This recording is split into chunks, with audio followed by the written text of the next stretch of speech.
Live from the world's capital markets, here are the latest financial headlines brought to you by News Factory. Hello and welcome to our daily financial outlook. Stay with us for more market headlines.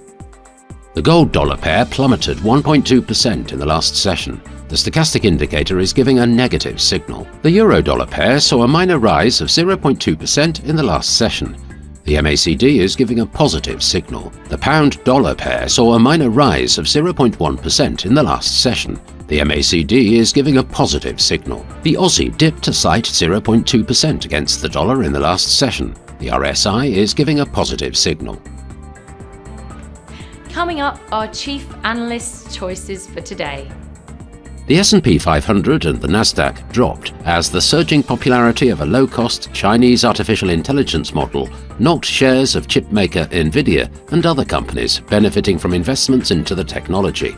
Chinese startup DeepSeek has rolled out a free assistant it says uses cheaper chips and less data. Business intelligence firm MicroStrategy has proposed a stock offering to raise cash for general corporate purposes, including acquiring more Bitcoin, signaling its intent to continue accumulating the digital asset.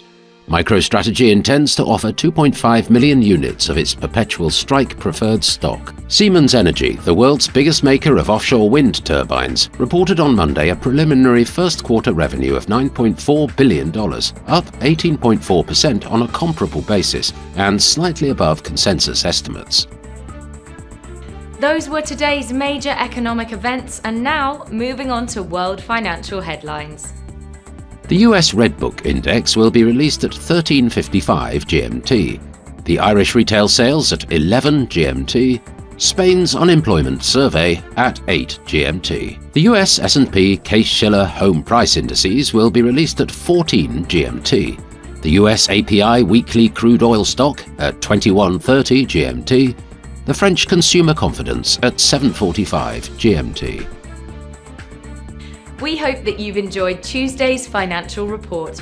On behalf of all of us here, we wish you a productive trading day. Be sure to join us tomorrow morning for the latest news and events from the financial markets.